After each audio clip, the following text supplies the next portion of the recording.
सबै कुरो ठिकै छ, राम्रो छ। प्रभुको दयाले सबै कुरो राम्रो छ।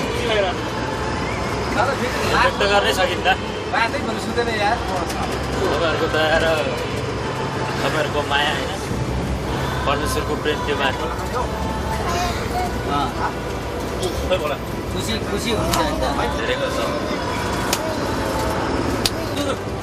रातभरि निन्द्रा लागेन मनमा लागेको कुरो के भनिसक्यो त होइन भाइ। अब हिजोसम्म नुन चर्को खान पाइन्थ्यो, अब चाहिँ अब भात खान पाउने भयो। हिजोसम्म एउटा चाउमिन पनि नुनै ठुकेर दिएको थियो, अब त मासु भातै होला। घरमै भात नखाएर जान्छु अब है। भाइको बिहा त्यही त हो नि। यशयाने देखा प्रभुको ऊंचाई पर बैठा यस्तो सधैँ अर्को होइन त।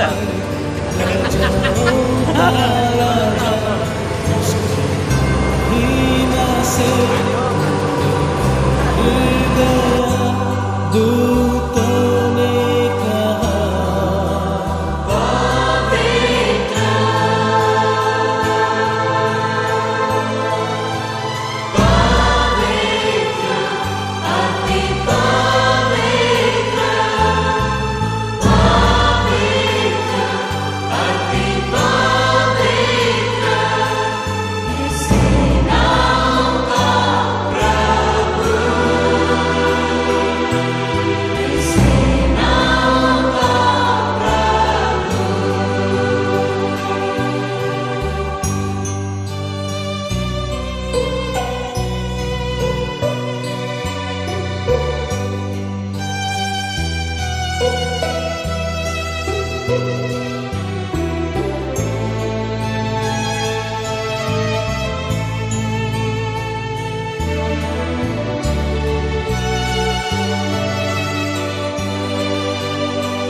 यूहन्ना ने देखा प्रभु को टापू पर मुर्दों सा गिर पड़ा उसके चरणों पर। मैं देखा के समान दूतों ने कहा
God bless you.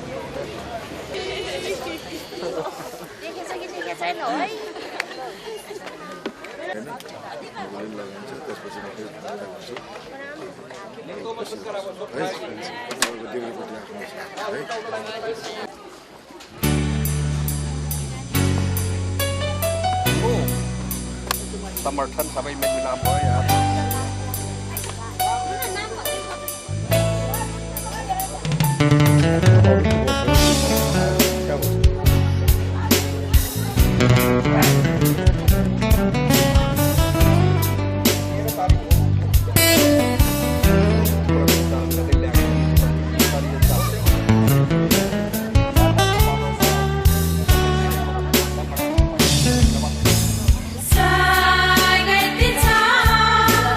स्वागत छ तिम्रो मलाई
आज चाहिँ म डेभिड थापा भनेर होइन कि म आज दुलैको दाईको बाट म तपाईँहरूलाई चिन्न चाहन्छु र तपाईँहरूलाई धेरै धन्यवाद। तपाईँहरू टाढादेखि सफर गरेर यहाँसम्म आउनुभयो अनि हजुरहरू पनि सम्पूर्ण हाम्रो यो निम्तोलाई स्वीकार गरेर हाम्रो घरसम्म आइदिनु भयो अनि हाम्रो बहिनीलाई अनि हाम्रो ज्वाइँलाई आशिष दिनको निम्ति तपाईँहरू आइदिनु भयो, त्यसको लागि तपाईँलाई धेरै धन्यवाद।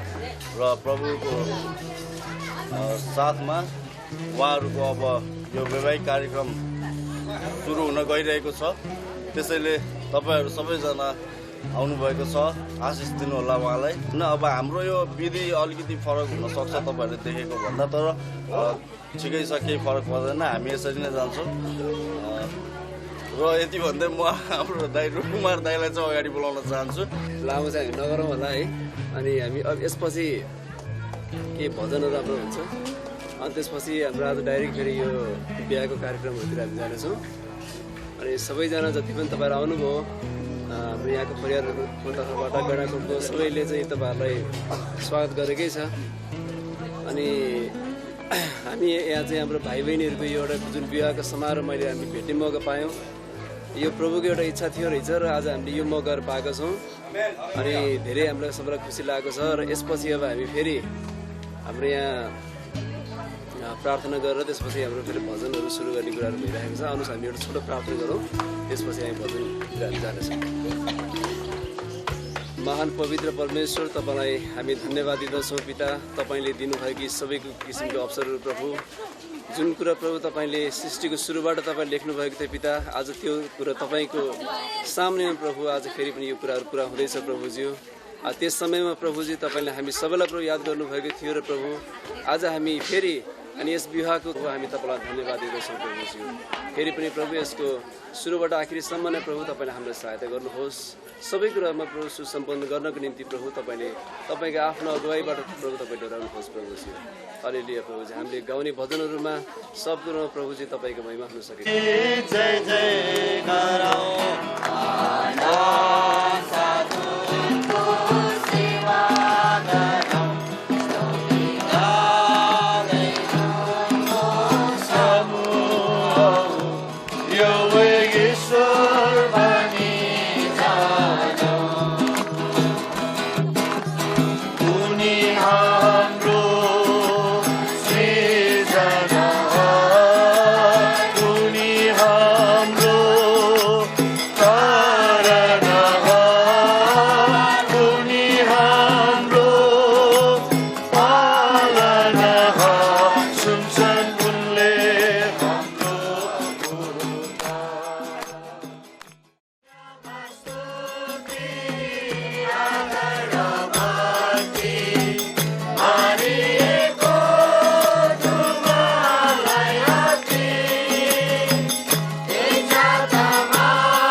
आज यो बिहेको कार्यक्रम हरेक धर्ममा हुन्छ, अघि मुस्लिमको भन्नुहोस्, चाहे हिन्दूको भन्नुहोस्, चाहे अरू कुनै धर्मको भन्नुहोस्, सबैको एउटा आस्था भन्ने कुरो, एउटा उहाँहरूको परमेश्वर, कसैले भगवान, कसैले अल्लाह भन्छन्, सबैको एउटा आस्था छ।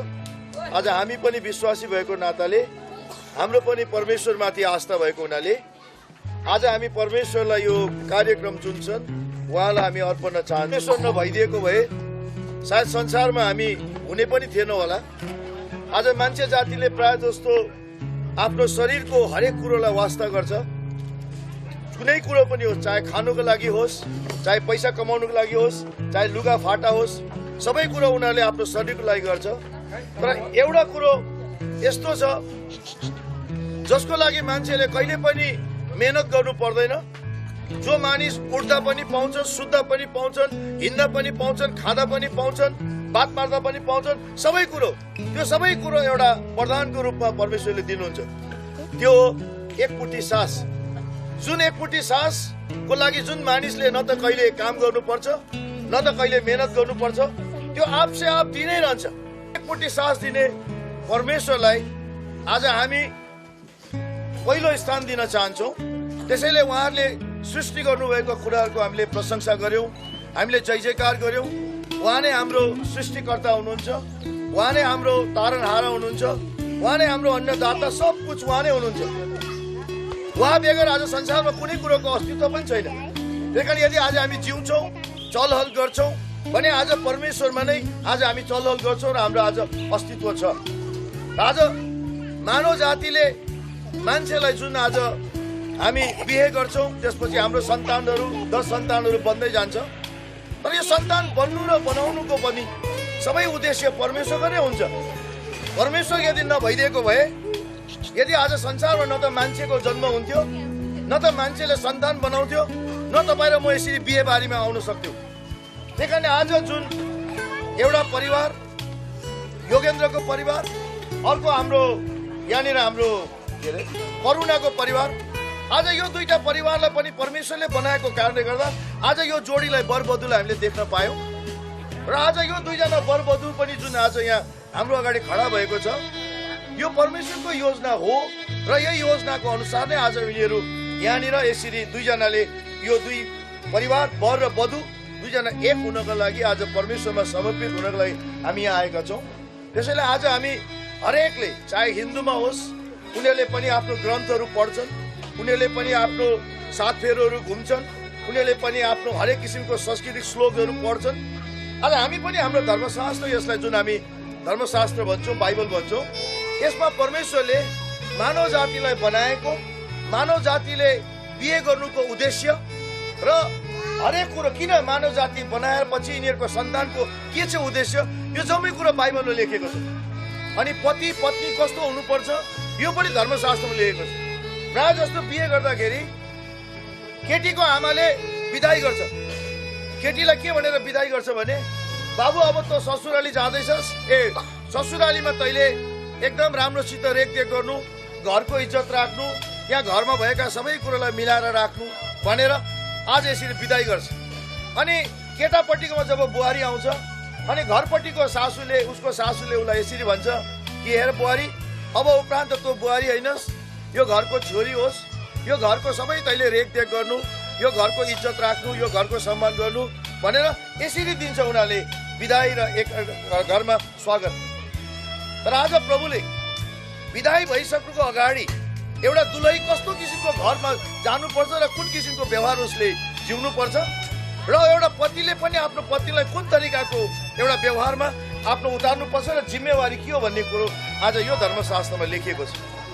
त्यही आज म एकछिन तपाईँहरूलाई म धर्मशास्त्र पढ्छु, यो किनकि यो बिहे भन्ने कुरो परमेश्वरबाटै आउँछ।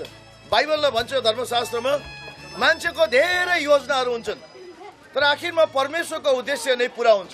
त्यही यो परमेश्वरको उद्देश्य हो र आज यो उद्देश्य उहाँको भएको हुनाले उहाँको हरेक इच्छाहरू के छ सो जान्न हामीलाई धेरै जरुरी छ र यो आवश्यक पनि हो। त्यही कारण आज हामी यो धर्मशास्त्र पढ्नेछौँ र पढ्नुको अगाडि सबैजनाले शिर झुकाउँ, सानो प्रभुलाई हामी गुहार मागौँ। प्यारो परमेश्वर बुवा, आज तपाईँलाई हामी धन्यवाद दिन्छौँ किनकि तपाईँले आज हामीलाई यो सुअवसर दिनुभयो। कुनै न कुनै प्रभु कार्यक्रम भए तापनि, कुनै न कुनै योजना भए तापनि हामी तपाईँको हातहरूलाई हामी देख्छौँ। त्यसैले हामी तपाईँलाई धन्यवाद दिन्छौँ प्रभु। र हामी यही प्रार्थना गर्छौँ, तपाईँको जुन उद्देश्यले आज पृथ्वी बनाउनु भयो र पृथ्वीमा चलहल गर्न यी जीवित प्राणीहरू बनाउनु भयो, यो सबै उद्देश्य तपाईँको नै पुरा भएको होस् भनी हामी बिन्ती गर्छौँ प्रभु। र आज यहाँ तपाईँको अगाडि हामी नयाँ वर वधुलाई लिएर हामी आएका छौँ। हामी यस कारणले आएका छौँ प्रभु कि तपाईँको दया र प्रेमले गर्दा आज यिनीहरूले संसारमा पाइला टेकेका छन् र यिनीहरूले पाइला टेकेर आज यिनीहरूले नयाँ जीवन सुरु गर्न गइरहेका छन्। र यिनीहरूलाई तपाईँले दया गरिदिनुहोस्, आशिष दिनुहोस्, ताकि यो नौलो यिनीहरूको यो सम्बन्धलाई प्रभु यिनीहरूले सञ्चालन गर्नमा तपाईँको मद्दतको यिनीहरूलाई ठुलो दरकार छ। तपाईँको ज्ञान र बुद्धिको पनि ठुलो दरकार छ प्रभु।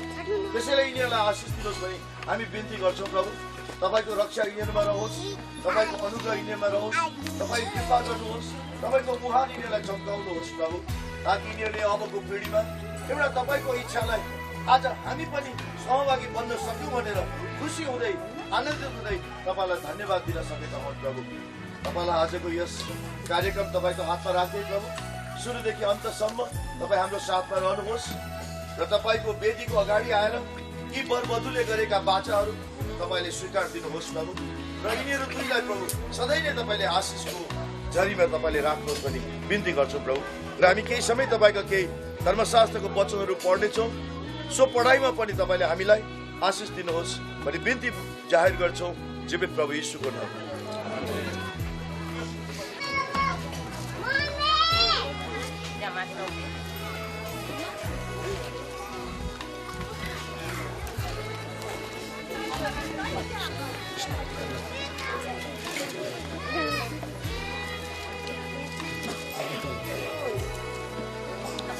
प्रेरित 17 को पढ्छु, सायद सबैले मेरो स्वर त सुन्छ होला है, मेरो स्वर पुग्छ होला तपाईँसम्म।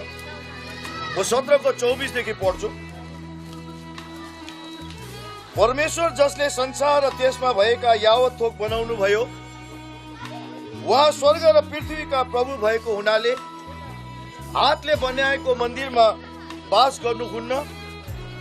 उहाँलाई कुनै थोकको खाँचो परे जस्तो गरी मान्छेको हातबाट उहाँको सेवा हुनुपर्छ भनी नसोच्नुहोस्, किनभने उहाँले नै सबैलाई जीवन, सास र सबै चिज दिनुहुन्छ।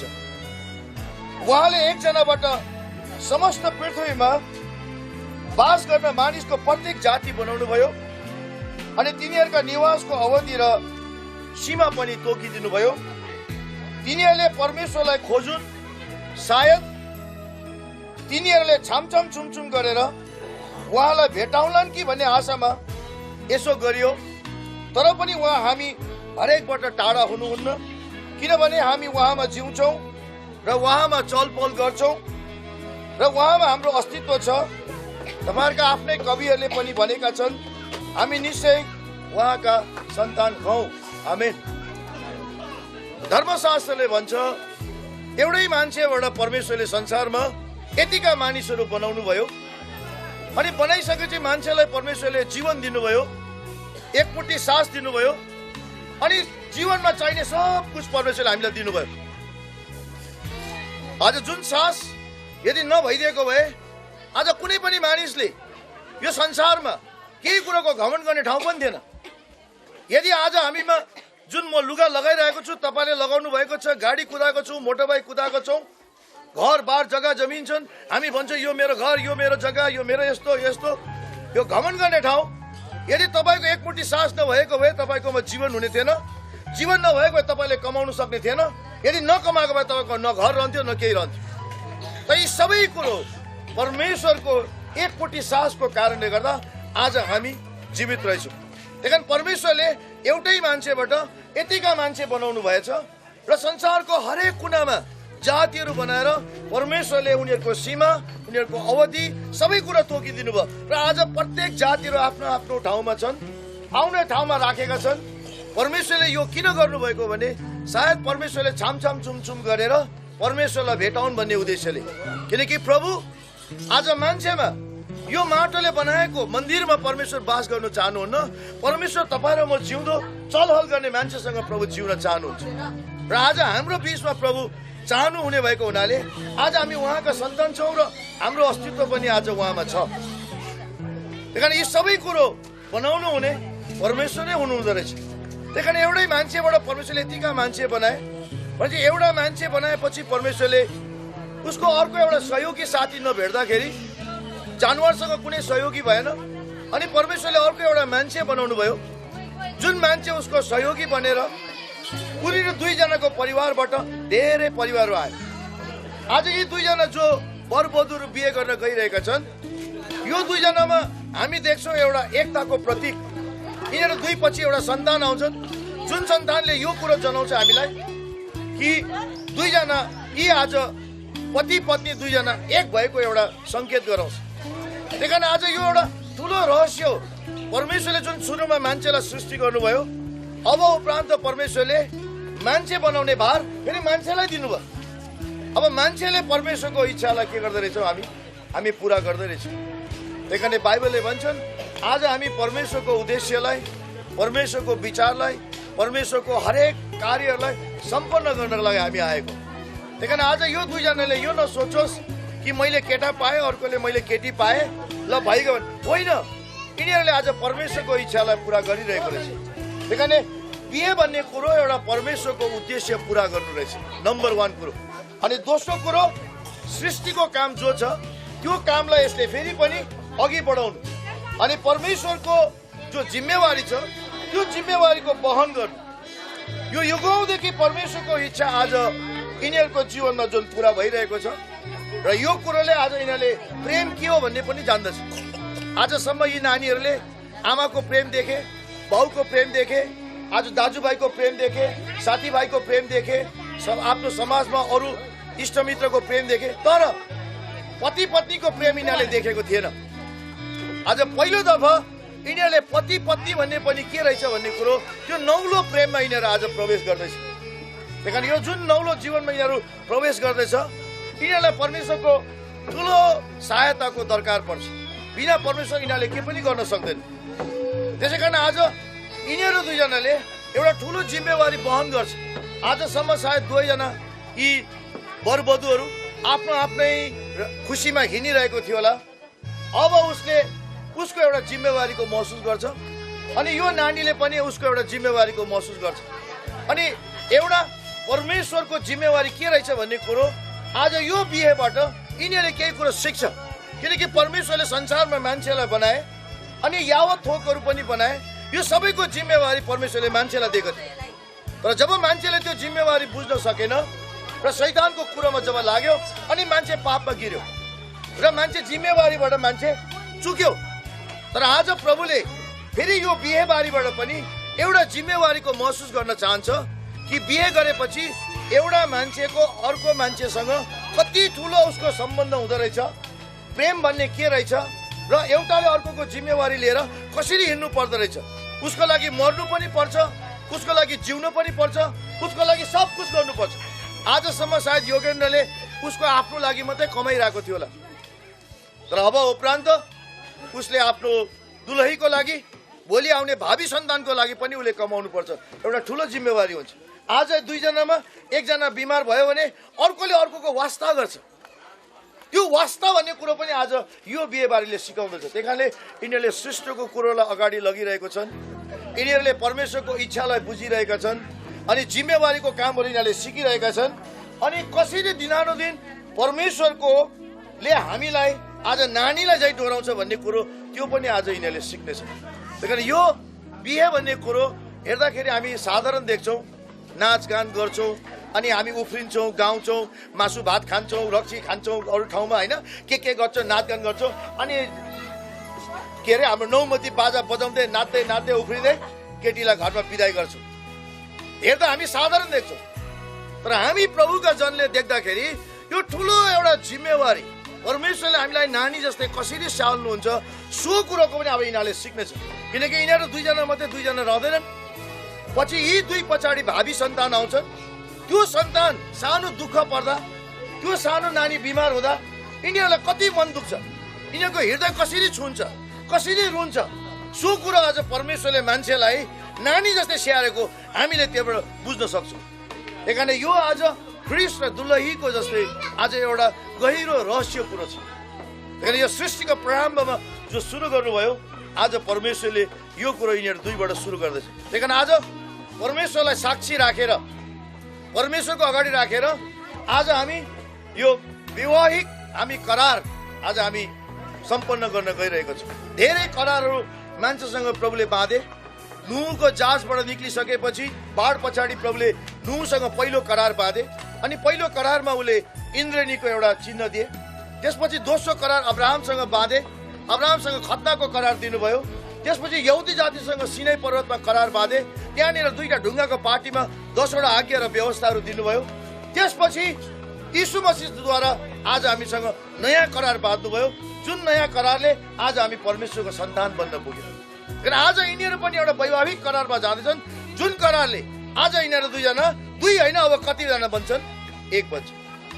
त्यही कारण यिनीहरू अब एक दुई होइन, यिनीहरू एक बन्छ। त्यही कारण यिनीहरूले आज परमेश्वरको अगाडि साक्षी राखेर वैवाहिक करार बाँध्नका लागि यहाँनिर उभिएका छन्।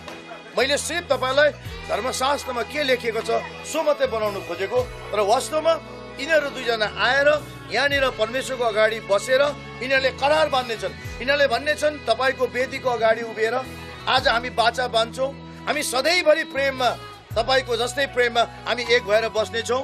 चाहे रोग होस्, चाहे आरोग्य होस्, चाहे दुःख होस्, चाहे सुख होस्, चाहे प्रशस्ततामा होस्, चाहे कुनै गरिबीमा होस्, हामी दुईलाई कहिले पनि अलग गर्न सक्दैन। सिर्फ मृत्युलाई मात्रै हामी दुईलाई अलग गर्न सक्नेछ भनेर यिनीहरू दुईजना आज परमेश्वरको अगाडि राखेर के गर्नेछन्, बाचा बाँध्नेछन्। किन हामी सबैजना साक्षी हौ। जस्तो परमेश्वरलाई आज साक्षी राखेर यिनीहरूले करार बाँध्नेछन्, तपाईँहरू पनि साक्षी हो अनि पवित्र आत्मा पनि साक्षी छ, उहाँलाई पनि त्यो थाहा छ। त्यही आज प्रभु साक्षी छ अनि तपाईँहरू एउटा के हुनुहुन्छ, साक्षी हुनुहुन्छ। यो दुईजनाको आज बिहे हामी यिनीहरूलाई आशीष दिउँ र यिनीहरूलाई परमेश्वरको अगाडि राखौँ र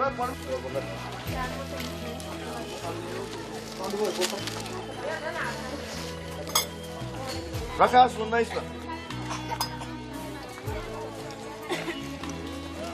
त्यसपछि एउटा ठुलो भिडको स्वर जस्तो मैले सुने, उर्लन्दो पानीहरूको आवाज र धेरै शक्तिशाली मेघ गर्जनहरूको आवाज जस्तो मैले सुने, जसले यसो भनिरहेको थियो, हालेलुया, किनकि परमप्रभु हाम्रा परमेश्वर सर्वशक्तिमानले राज्य गर्नुहुन्छ।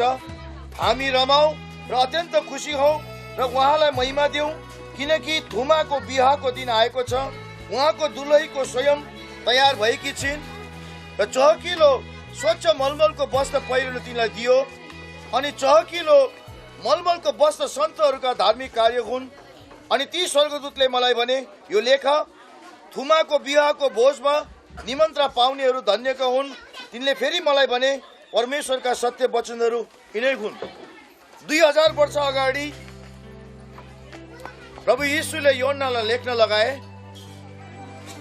कि धन्यका तिनीहरू हुन् जो प्रभुको बिहे भोजमा निमन्त्रणा गरिन्छ। अब 2000 वर्ष अगाडि न त तपाईँ जन्मिनु भएको थियो, न म जन्मेका थिएँ। यी कुरोहरू त्यति बेला जन्मिसकेकाहरूलाई अनि जन्मिँदै नजन्मेका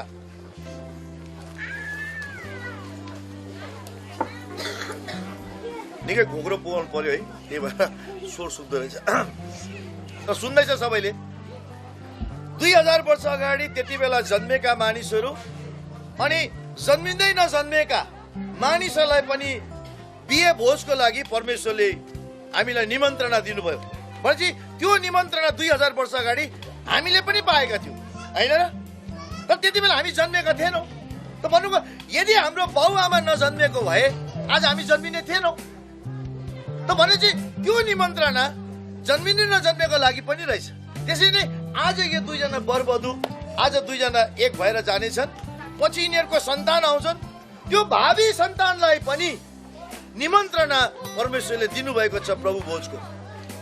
यदि यिनीहरू दुईजना एक नहुने हो भने फेरि अर्को सन्तान फेरि आउँदैनन्। त्यो सन्तानलाई ल्याउनका लागि पनि यो निमन्त्रणालाई पुरा गर्नका लागि पनि बिहेको ठुलो आवश्यक पर्छ। त्यही कारण यो बिहे गर्नुको मतलब भावी सन्तान जो यिनीहरूको पछि आउँछन् त्यो सन्तानलाई पनि प्रभुले आजभन्दा 2000 वर्ष अगाडि प्रभु भोजको एउटा के दिएका छन्, निमन्त्रणा दिएका छन्। त्यही कारणले आज यिनीहरूले परमेश्वरको कार्य सम्पन्न गर्दैछ। एउटा न त लुकराम भाइले छोरी दियो, न त योगेन्द्रको बुवाले आज बुहारी ल्यायो, तर यिनीहरू दुईजनाले प्रभुको इच्छालाई के गर्दै रहेछ, पुरा गर्दै रहेछ। किन हामी त एउटा जस्ट एउटा बाउ र आमाको एउटा नाता मात्रै हामीले जोडेका छौँ, तर वास्तवमा यो बिहेले परमेश्वरको एउटा उद्देश्यलाई पुरा गर्दै रहेछ। त्यही कारण त्यो परमेश्वरको उद्देश्य पुरा गर्ने भएको हुनाले आज त्यो परमेश्वरलाई हामीले धन्यवाद दिनै पर्छ। त्यही कारण परमेश्वरले जुन भावी सन्तान आउँछन् त्यो कस्तो चाहनुहुन्छ यहाँ लेखेको छ। आउनुहोस् हामी मालकीको किताबमा पढौँ 2 मा। मालकी भन्ने किताब एउटा पुरानो नियमको सबैभन्दा आखिरी किताब छ। म मालकीको किताब 2 को म 15 मा पढ्छु। के परम प्रभुले तिनीहरूलाई लोग्ने मान्छे र आइमे मान्छेलाई एउटै बनाउनु भएको होइन र? परमेश्वरले लोग्ने मान्छे र आइमेलाई कतिवटा बनाउनु भएको रहेछ? एउटै। आज हाम्रो दृष्टिले यिनीहरू दुईजना दुईटा देख्छौँ, एउटा वर अनि एउटा वधु, तर परमेश्वरले यिनीहरूलाई दुई हेर्दैन रहेछ। यिनीहरूलाई के हेर्छ? एक हेर्छ। होइन भने हेर्नुहोस्, हाम्रो चलन अनुसार आज यो थापा हो, तर यो थापा भोलि तामाङसँग बिहेपछि, तामाङभित्र गाभिएपछि ऊ पनि तामाङ हुन्छ। करुणा तामाङ भनेर लेखिन्छ, करुणा थापा हुँदैन। अब त भनेपछि थापा को भित्र लुक्न गएछ? तामाङ भित्र लुक्न गएछ। त भनेपछि परमेश्वरको नजरमा अब यिनीहरू दुई होइन रहेछन्, कतिवटा रहेछन्? एउटै रहेछन्। त्यही कारण बाइबलले भन्छन् मत्तीको 19 मा परमेश्वरले नै यिनीहरूलाई एक बनाएको हुनाले कसैले पनि वर वधुलाई या पति पत्नीलाई नछुट्याओस् भन्छ। त्यही कारण आज हामीले होइन रहेछौँ, हामीले यिनीहरू दुईजनालाई एक बनाएको होइन रहेछौँ, परमेश्वरले यिनीहरू दुईजनालाई के बनाउनु भएको रहेछ? एक। त्यही कारण भन्छ के परमप्रभुले तिनीहरूलाई एउटै बनाउनु भएको होइन र? र शरीर र आत्मामा तिनीहरू उहाँकै हुन्। शरीर र आत्मामा यिनीहरू परमेश्वरका हुन्। अनि तिनीहरू किन एउटै हुन्? किनभने उहाँले ईश्वरीय सन्तान खोज्नु हुँदैछ। किन दुईटा एक रहेछ? किनभने परमेश्वरले यिनीहरू दुईबाट एउटा ईश्वरीय सन्तान, गॉडली अफस्प्रिङ भन्छ, एउटा ईश्वरीय सन्तान बनाउने परमेश्वरको के रहेछ? इच्छा रहेछ। बुझ्नु मेरो कुरो? त्यही कारण यो दुईजनाबाट परमेश्वरले आउने भावी सन्तान एउटा परमेश्वरको ईश्वरीय सन्तान होस् र त्यो सन्तानले परमेश्वरलाई चिनोस् भनेर आज यिनीहरू दुईजनालाई परमेश्वरले दुई होइन कतिवटा बनाएको रहेछ? कति ठुलो जिम्मेवारी रहेछ। यिनीहरूले भोलि आउने छोराछोरीलाई यिनीहरूले परमेश्वर चिनाउन सकेन भने त्यसको दोष यिनीहरू दुईजनालाई हुन्छ। किनभने यिनीहरूले एउटा गॉडली अफस्प्रिङ, एउटा ईश्वरीय सन्तान बनाओस् भन्ने परमेश्वरको के हो? एउटा इच्छा। र भन्छ यसैले तिमीहरू आफ्नो आत्माको रक्षा गर र आफ्नो जवानीपनको स्वास्थ्यसँगको विश्वास भङ्ग नगर। दुईजना तिनीहरू सधैँ एक भएर के गर्नुपर्छ? बस्नुपर्छ। किनभने प्रभुले जहिले पनि बिहे विच्छेदलाई परमेश्वरले घृणा गर्नुहुन्छ। प्रभु रुचाउनुहुन्न। प्रभु चाहनुहुन्छ सधैँ श्रीमान श्रीमती एक होस् र तिनीहरूकोबाट भावी सन्तान आओस्। र यहाँनिर लेख्छ यसरी 13 मा, फेरि तिमीहरू अर्को कुरा गर्दैछौ, तिमीहरू परमप्रभुको वेदीलाई आँसुले भिजाउँदैछौ अनि तिमीहरू रुँदछौ र विलाप गर्दछौ, किनभने उहाँले तिमीहरूको हातको भेटीलाई कहिले ध्यान दिनुहुन्न, न त त्यो उहाँलाई ग्रहण योग्य हुन्छ। तिमीहरू सोध्छौ किन? किनभने परमप्रभु तिमीहरू र तिमीहरूको जवानीपनको स्वास्नीको बीचमा साक्षीको काम गर्दै हुनुहुन्छ। यो वर र वधुले सुन्नुपर्ने कुरो। कतै विश्वास भङ्ग गरेको खण्डमा दुईजनाले यो कुरो त हामीले बताउनु पर्यो नि, होइन? यदि कुनै हालतमा यिनीहरू दुईजनाले बिहे विच्छेद गर्न खोजेको खण्डमा, कोही दुईको बीचमा अर्को तेस्रो पक्ष आएर केही हुन गएको खण्डमा अनि भइसकेर यिनीहरूले रुँदै कराउँदै प्रभुसँग यदि प्रार्थना माग्यो भने प्रभुले त्यो प्रार्थना सुन्नुहुन्न। र म यो बताउन चाहन्छु यो वरवधुलाई, यिनीहरूको जीवनमा मृत्युले मात्रै यिनीहरू दुईजनालाई अलग गर्न सकोस्, अरू कुनैले पनि नसकोस्। किनकि यहाँ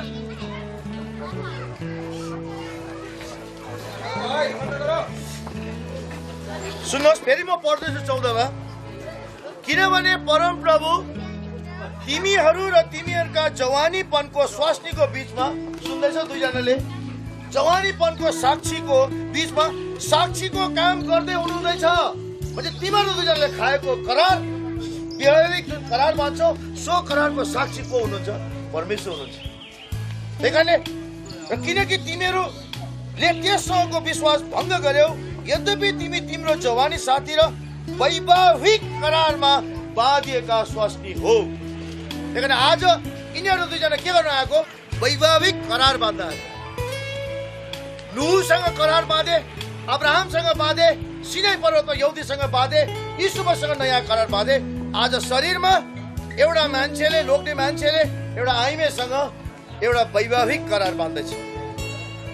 नुहुको करार बाँध्दाखेरि परमेश्वरले त्यो करारलाई उच्च राख्नुभयो, अब्राहमको करारलाई उच्च राख्नुभयो, सिनै पर्वतको करारलाई उच्च राख्नुभयो, यीशु मसीहको करारलाई उच्च राख्नुभयो भने यो दुईजनाले बाँधेको यो वैवाहिक करारको पनि परमेश्वर साक्षी बनेर योलाई पनि उच्च राख्नुहुन्छ। बुझ्नुभयो? यिनीहरू दुईजना आज एउटा वैवाहिक करारमा बाँधिन आए। त्यही कारण आज परमेश्वर पनि यिनीहरूको जवानीपनको यस आज यो वैवाहिक करारको साक्षी हुनुहुन्छ। अनि हामी पनि एउटा परमेश्वरको अगाडि के हो? हामी साक्षी हौ। परमेश्वरले यिनीहरू दुईजनालाई आज एक यस कारणले बनाउनु भयो, कारण यी दुईबाट परमेश्वरले एउटा ईश्वरीय सन्तान बनाउन चाहनुहुन्छ, जुन सन्तानले आउँदो भविष्यमा परमेश्वरको महिमा गरोस्, परमेश्वरको प्रशंसा गरोस् अनि परमेश्वरको बिहे भोजमा पनि के होस्? सामेल होस्। यो परमेश्वरको इच्छाहरू यसमा छ। आउनुहोस्, म मान्छे अब भोलि गएर यिनीहरू दुईजना बाउ आमा त जरुर हुन्छ नै, माता पिता जसरी आज हामी भएका छौँ यिनीहरू पनि हुन्छ नै। तर यहाँनिर के लेखेका छन्? आउनुहोस् हामी एफिसी 6 मा पढौँ।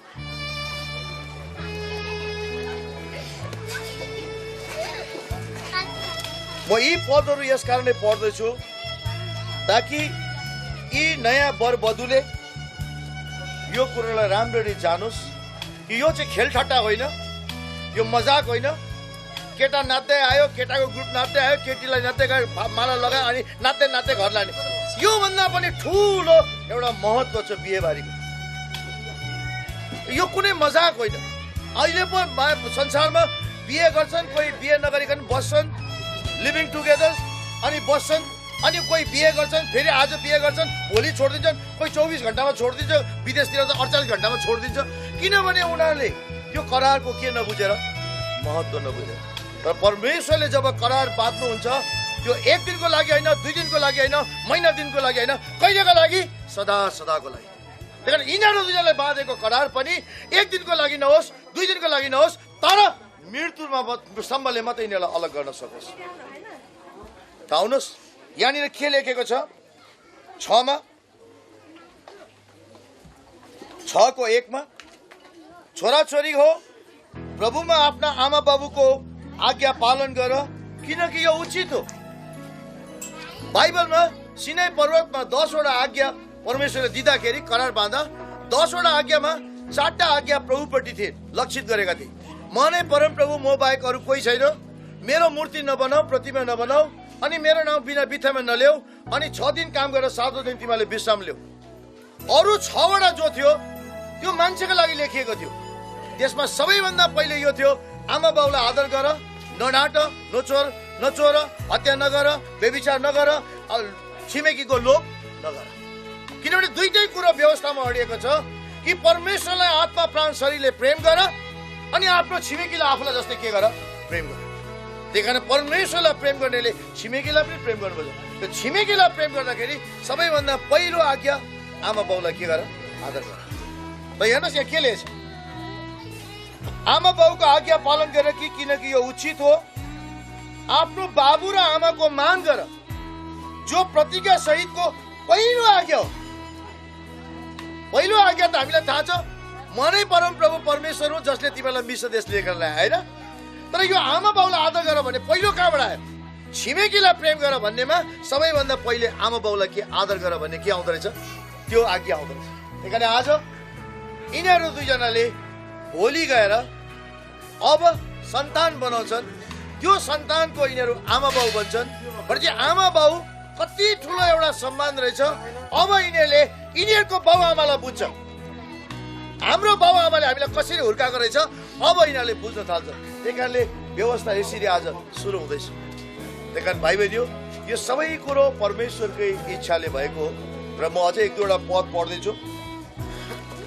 21 मा भन्छ, मानिसहरूको हृदयमा धेरै योजनाहरू हुन्छन् तर परमप्रभुको उद्देश्य नै विजयी रहन्छ। के भयो होला, तर आखिरमा जति नै हामीले योजना बनाए पनि आखिरमा परमेश्वरको इच्छा नै के हुन्छ, पुरा हुन्छ। र उहाँको इच्छा नै सधैँ पुरा हुन्छ। त्यही कारण हामी प्रार्थना गर्छौँ, स्वर्गमा चाहिँ यस पृथ्वीमा पनि तपाईँको इच्छा के हुन्छ, पुरा हुन्छ। किनभने एकपट्टि साथ दिने प्रभु हो, चलन गर्ने प्रभु हो। तपाईँ र मेरो कोसिसले हामी जन्मेका होइनौँ, परमेश्वरको इच्छाले जन्मेका हो भने यो बिहेबारी पनि परमेश्वरकै उद्देश्य हो, होइन? त्यही कारण आज हामी कति खुसी। अनि यिनीहरू दुईजनालाई म एक बनाउँछु, यिनीहरूबाट दर सन्तान म बनाउँछु, अनि तिनीहरूले मेरो महिमा गर्नेछन् भन्ने कुरो कति ठुलो युगौँदेखि संसारको सृष्टि अगाडिदेखि सोच्नु भएको कुरो आज पुरा हुँदै रहेछ। र यिनीहरू दुईजना त्यो उद्देश्यको लागि आएको रहेछ। हामी त्यसमा के हौँ, साक्षात हामी पनि आशिषित हौँ, यिनीहरू पनि के हुन्, आशिषित। सबैजना कति ठुलो एउटा परमेश्वरको योजना रहेछ। त्यही कारण लेख्छ, मान्छेको धेरै योजनाहरू हुन्छन् तर आखिरमा परमेश्वरको इच्छा नै उद्देश्य नै के हुन्छ। यहाँ लेख्छ 14 मा, यो चाहिँ योगेन्द्रलाई घरहरू र सम्पत्ति आमा बाबुबाट आएका हुन्छन् तर विवेकी पत्नी चाहिँ परमप्रभुको एउटा गिफ्ट हो, वरदान हो। त भनेपछि योगेन्द्रले नाक खसारेर कमाएर पनि करुणालाई पाउने थिएन रहेछ। किनभने धन सम्पत्ति रुपियाँ पैसा भन्ने कुरो आमा बाउबाट आउँदैछ तर विवेकी आइमे भनेको, केटी भनेको परमेश्वरको एउटा के रहेछ, वरदान। भने योगेन्द्र आज सबैभन्दा आशिषित, सबैभन्दा आनन्दित खुसी मानिस। त्यही कारण नाक मुसमुसा रहेछ। हेर्नुहोस्, यसले यति ठुलो एउटा उपहार पायो कि जो यसले कहिले सोचेको पनि थिएन। किनभने आज हेर्नुहोस्, यो बिहे भन्ने कुरो कस्तो छ। आज यो नानीले आफ्नो घर छोडेर जाँदैछ। आज योगेन्द्रले पनि आफ्नो बाउ आमाको एक दिन घर छोड्छन्। यिनीहरू दुईजना एक भएर बस्छन्। यो थाहा छैन करुणालाई कि योगेन्द्रले मलाई जिन्दगीभर पाल्छ पाल्दैन, उसलाई थाहा छैन। उसले भोलिको दिन पनि देखेको छैन, भरे 5 बजीको पनि देखेको छैन। तर विश्वासमा मलाई योगेन्द्रले जिन्दगीभर मलाई पाल्छ। हामी दुईजना मृत्युसम्म हामी एक हुनेछौँ। म उसको घर नै मेरो हुनेछन्, ऊ सर्वस्व मेरो हुन्छ भनेर आज उसले जन्माएको आमा बाउको घर छोडेर आज योगेन्द्रको घरमा योगेन्द्रसँग एक हुन जाँदैछ। केमा अडिएको रहेछ विवाह? विश्वासमा। त्यही कारण वैवाहिक करार केमा बाँधिन्छ? विश्वासमा। त्यही कारण आज यिनीहरूले विश्वासमा यो बाँधेको करार सधैँ नै आशिषित होस् भन्ने म चाहन्छु। किनभने परमेश्वरबाट यो आएको एउटा के रहेछ, एउटा वरदान। त्यही कारण यो वरदानलाई यदि बुझ्यो भने राम्रो, बुझेन भने फेरि मान्छेले त्यो त्यसको भद्रगोल हुन्छ। फेरि भाइ बहिनी, बिहे अचम्म छ। बाइबलमा एउटा बिहे लेखिएको छ, अब्राहमको छोरो इसाकको बारेमा बिहेको बारेमा लेखिएको छ। अब्राहम कनान देशमा बस्दै थिए, उसको छोरोलाई बिहे गर्नुपर्ने, अनि उसको माहुली कुटुम्बतिर दुलही लिन जानुपर्ने। उसले उसको नोकरलाई भन्छ, ए एलिजा, लौ न मेरो छोराको लागि तैँले बुहारी खोज्दै, जा त मेरो कुटुम्ब कहाँ, यहाँ गएर मेरो छोरालाई बुहारी ल्याइदिए। तर यो देशको होइन है, त्यही देशको चाहिन्छ, मेरो कुटुम्बै चाहिन्छ, लिएर आइदिए। अनि एलिजाले भन्छ, मालिक, यति ठुलो सहरमा तपाईँको कुटुम्बको त्यो ठाउँमा देशमा म कहाँ गएर तपाईँको छोराको लागि खोजु? कहाँ कुटुम्ब म कसरी खोजु? म त सक्दिनँ। अनि अब्राहमले भन्छ, हे एलिजा, तँ किन सुर्ता गर्छस्? जुन परमेश्वरले मलाई कुटुम्बबाट निकालेर यो कनान देशमा लिएर आयो, जुन परमेश्वरले आज मलाई प्रतिज्ञा गर्नुभयो, जुन परमेश्वरले आज मलाई आशिष दिनुभयो, जुन परमेश्वरले आज मेरो ढाल बन्नुभएको छ, जुन परमेश्वरले आज मलाई उन्नति दिनुभएको छ, त्यो परमेश्वर निश्चय नै तँलाई बाटोमा तँलाई दोहोऱ्याउनेछ। तँ ढुक्क रहेर जा। अनि एलिजाले पनि मालिकको कुरो सुनेर उठमा हरेक किसिमका सरसामानहरू लादेर ऊ हिँडे। उसको अब्राहमको मालिकको कुटुम्ब गाउँमा गाउँ जब कुटुम्बको गाउँमा पुगेपछि एउटा अब कहाँ खोज्ने उसले इनारमा बसेर उसले अब्राहमको परमेश्वरलाई उसले प्रार्थना गर्न थाले। हे अब्राहमको परमेश्वर, आज मेरो मालिकको भनाइ अनुसार आज म उसको छोराको लागि दुलही खोज्न आएको छु। मलाई दुलही खोज्नु सियोमा परालको बिचमा सियो खोज्नु जस्तै हो। म जान्दिनँ, तर मलाई तपाईँले डोराउनुहोस्, मलाई सही बाटोमा लानुहोस्, सही बाटोमा जान सकौँ र तपाईँको मेरो मालिकले तपाईँको आशिष जसरी पाएको छ सो आशिष परिपूर्णतामा उसकोमा होस् भनेर उसले प्रार्थना गर्छ।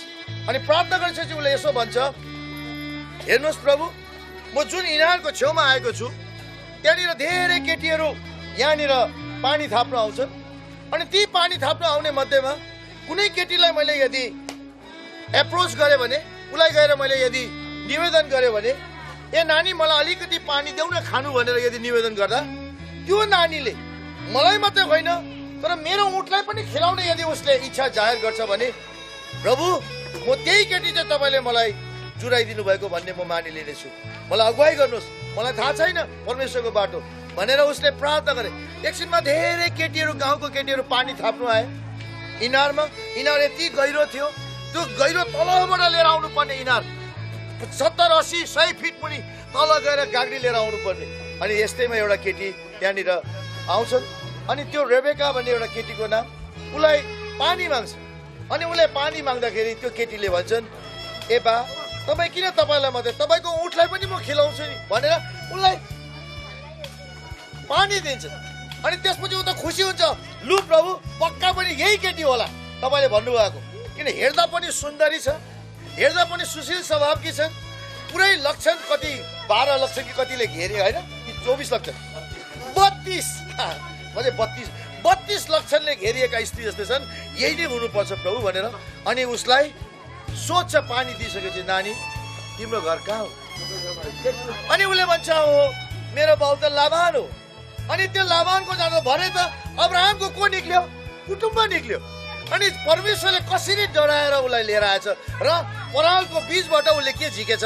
एउटा सियो झिकेको जस्तै आफ्नो मालिकको छोराको लागि उसले दुलही खोजेर लिएर आए। कति खुसी रहे। रेबेकाले नाइ नास्ति गरेनन्। जब जाउँ भने पक्का पनि यो परमेश्वरको इच्छा भने घर परिवारले पनि बिदाई दिए। अनि उनीहरू हाँस्दै खेल्दै उनीहरू अब्राहमको घरमा आए। आज योगेन्द्रले पनि परालको बीचमा सियो खोजेर निकाले। यो कसको इच्छा हो? यो परमेश्वरको उद्देश्यले। आज न त लुकराम भाइको परिवारले नाइ नास्ति गरे, न त कुनै आनाकानी गरे। उनीहरू यो परमेश्वरको योजना हो भने लो यस्तै होस् भनेर उनीहरूले पनि यो बिहेलाई स्वीकारे र आज यिनीहरू दुईजना एक भएर गए। त्यही कारण आज परमेश्वरले यिनीहरू दुईजनालाई एक बनाएको छ, हामीले होइन। त्यही कारण यहाँ म मत्तीको एक किताब म पढ्दैछु। आउनुहोस् म मत्ती 19 मा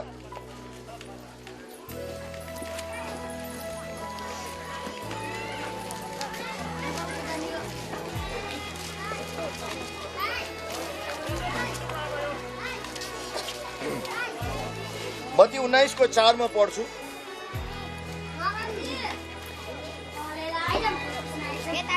के तिमीले पढेको छैनौ कि सृष्टिकर्ताले यानी कि परमेश्वरले तिनीहरूलाई सुरुमा नै नर र नारी बनाउनु भयो र भन्नुभयो, यसै कारण मानिसले आफ्ना बाबु र आमालाई छोडेर आफ्नी स्वास्नीसँग मिलिरहन्छ र ती दुईजना एउटै शरीर हुनेछन्। यसकारण परमेश्वरले जसलाई एकसाथ जोड्नु भएको छ। कसले जोडेको रहेछ दुईजनालाई? परमेश्वरले। न त कुनै आमा बाउले, न त कसैको इष्टमित्रले, तर यिनीहरू साक्षी बन्न पायौँ। यही नै हामी ठुलो हाम्रो भाग्य, हाम्रो यो आशिष हो। त्यही कारण बाइबलले भन्छ परमेश्वरले मान्छे एउटै बनाए, त्यसपछि जानवरहरू बनाए, अनि जानवर बनाएपछि सबै जानवरको नाम राखे। तर कुनै पनि जानवर आदम मान्छेको सहयोगी बनेन, किनभने जानवर कहिले पनि बन्न सक्दैन। घरको कुकुर भन्नु न, बिरालो कहिले सहयोगी बन्न सक्दैन। कुकुरले जति नै माया गरे तापनि, तपाईँलाई चाटे पनि, तपाईँसँगै सुते पनि, बसे पनि कुकुरले तपाईँको दुःख बुझ्न सक्दैन, कुकुरले तपाईँको सुख बुझ्न सक्दैन। तपाईँले भन्नुहोस्, ए टमी मेरो खुट्टा दुखिरहेको छ भने नि उसले पुच्छरै हल्लाउँछ, ल्याप ल्याप ल्याप चाट्छ। ए टमी आज म खुसी छु भने त्यति बेला पनि ल्याप ल्याप भनेर पुच्छरै हल्लाउँछ।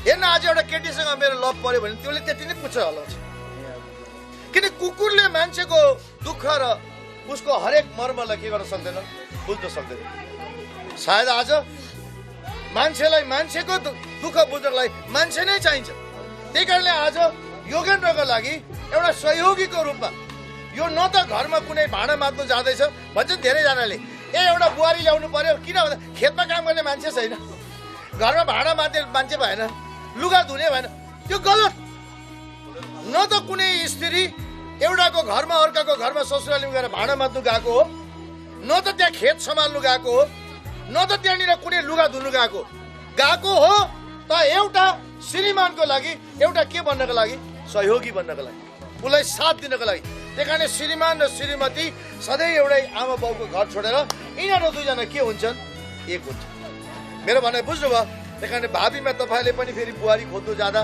फेरि नभन्नु होला एउटा भाँडा मात्ने पाए हुन्थ्यो मेरो त जिउहरू दुख्न थाल्यो लुगा धुने भए हुन्थ्यो खेतमा काम गर्ने मान्छे भएन त्यो गलत हो किनकि परमेश्वरले खेतमा काम गर्नुको लागि एउटा स्त्रीसँग नरीको दुईटाको सम्बन्ध जोडेको थिएन के को लागि जोड्नु भएको थियो भावी सन्तान एउटा ईश्वरीय सन्तान बनोस् अनि एउटा वरको लागि एउटा वधु सहयोगी बनोस् भन्ने हेतुले परमेश्वरले दुईजनालाई के बनाएका थिए एक बनाएका थिए र म यही चाहन्छु सबै आउनेवाला यिनीहरू पनि यसरी नै बुझुन् यिनीहरूले पनि यसरी नै जानुन् अनि घरका आउनेवाला ससुराहरूले पनि विश्वासी हुनुहुन्छ विश्वासीहरूले यो कुरालाई यसरी बुझुन् र बुहारी सधैँ नै छोरी भएर रहन्छ सधैँ नै आशिषित रहन्थे अनि त्यो बुहारीले धेरै आशिष घरमा लिएर आउँछ बुझ्नुभयो यो भयो परमेश्वरको इच्छा र उद्देश्य बताए अब परमेश्वरले एउटा पत्नीलाई कसरी हेर्नुपर्छ सो पनि लेख्नु भएको छ अनि पत्नीले पनि पतिलाई कसरी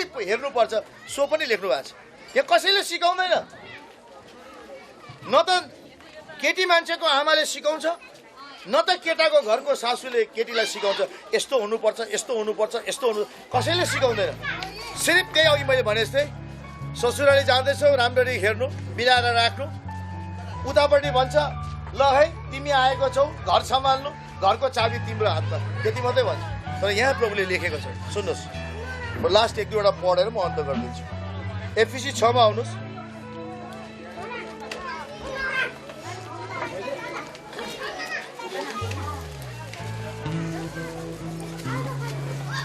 एफिसी 6 को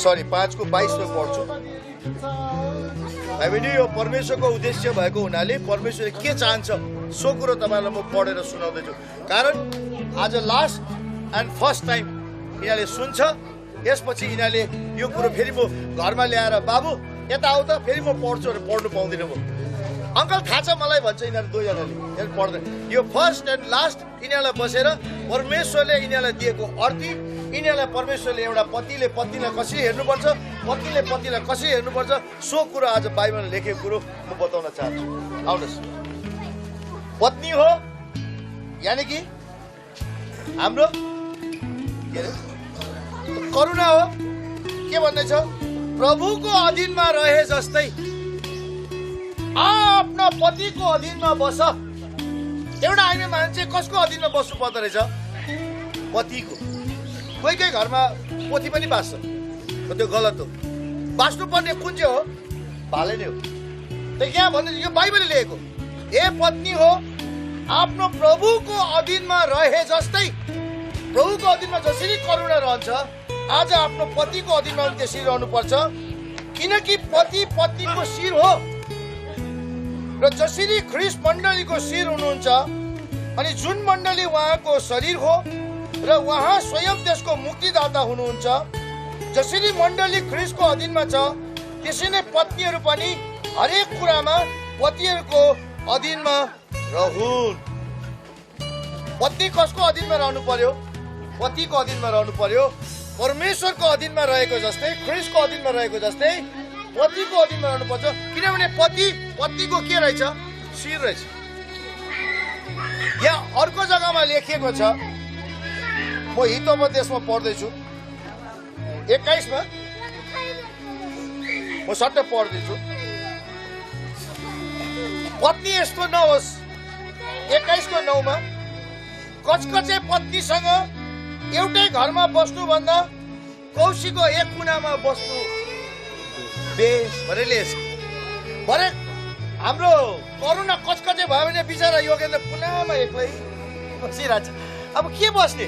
त्यही कारणले कचकचे बुढी पनि हुनु हुँदैन रहेछ। बुढीलाई क्याङ क्याङ क्याङ गराउनु हुँदैन। त्यस्तो कचकचे बुढीसँग बस्नुभन्दा योगेन्द्र त्यहाँबाट सधैँ दोकानमा बसिरहेछ। घर जान्न किन? अब घरमा गयो भने यतिकै आएको हुँदैन। कहाँ जानुभएको थियो? के गर्नुभयो? के गर्नु? आज ल्याउनु भएको छैन पैसा? खै त्यो पैसा अस्ति लगेको खै के गर्नुभयो? के खानु भएन? त्यो कचकचे बुढीसँग बस्नुभन्दा त बरु एक्लै बेच्नु बेस। त्यही कारण परमेश्वरले कचकचे बुढी पनि चाहिँदैन रहेछ। करुणा एउटा सहयोगी चाहिँदो रहेछ, जसले चाहेको बेलामा योगेन्द्रलाई सही मार्ग देखाउने अनि चाहेको बेलामा योगेन्द्रलाई सहायता पनि गर्ने, मद्दत पनि गर्ने। सधैँ रात दिन गरेर जगटा लुस्ने थालेर गर्नु थाल्यो भने भोलिदेखि फेरि सबै चिन्ने तालु हुन्छ। अनि यहाँनिर लेख्छ 21 को 19 मा पनि भन्छ झगडालु र रिसा पत्नीसँग बस्नुभन्दा बरु मरुभूमिमा बस्नु बेस। कोही बुढीहरू कचकचे हुन्छ, झगडालु हुन्छ, त्यस्तोसँग बस्नुभन्दा अनकण्ठ मरुभूमिमा केही नभएको ठाउँ, रेगिस्तान बल्लो भएको ठाउँमा बरु त्यही बस्नु बेस अरे। त भनेपछि करुणा झगडालु पनि हुनु भएन, कचकचे पनि हुनु भएन। फेरि योगेन्द्रले भन्दै होला मलाई त के पनि भनेको छैन भने छ यहाँ। यो त अहिले श्रीमतीको मात्रै सुरु गर्यो। अनि यसैको 19 मा के लेखेछ सुन्नुहोस्।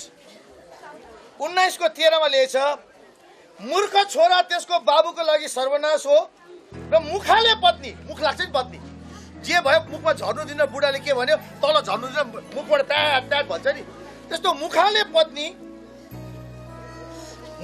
पत्नी नित्य परिरहने तपतपे झरी जस्तै हो। अब कि त हर्द पानी आयो भने ढुक्कै भयो, कि त आउँदै आएन राम्रै भयो। त्यो त पानी आइरह्यो भने न बर्साती ओढौँ, न छाता ओढौँ, न ज्याकेट लिएर हिँड्नु। अब कस्तो हुन्छ त्यो फतफते? यो जुन यहाँ भन्छ नि अहिले के अरे मुखाले पत्नी पनि त्यस्तै अरे, त्यो तप पानी परे जस्तै क्या। त्यसले गर्दा बिजोग हुन्छ। त्यही कारण बुढी मुखाले पनि हुनु भएन, रिसा पनि हुनु भएन, कचकचे पनि हुनु भएन होइन। तर बुढी कस्तो हुनु पर्दो रहेछ यहाँनिर लेखेको छ यही हितोपदेशको 31 मा। यो मैले पढेको, यो प्रभुले चाहन्छ है, प्रभुले यस्तो दुल्हाको घरमा पुग्नु पर्छ। 31 को 10 मा लेख्छ उच्च चरित्र भएकी पत्नी कसले पाउन सक्छ? तिनी मानिक भन्दा पनि अति नै बढी मूल्यकी हुन्छन्। सुन चाँदी गरगहना भन्दा पनि यदि एउटा बुद्धिमती पत्नी कसैले पायो भने, चरित्र राम्रो भएको पत्नी पायो भने त्यो सबैभन्दा असल हो। बुढी खत्तम निक्ल्यो भने फेरि जति नै धन दौलत होस्, मानिस होस्, त्यो मान्छेको सबै सुहा तल खरानीमा जान्छ। त्यही कारण चरित्र स्त्री पाउनु त्यो सबैभन्दा उत्तम रहेछ। तिनका पतिले तिनीमाथि पुरा भरोसा गर्छिन्। सुन्नुभयो करुणा?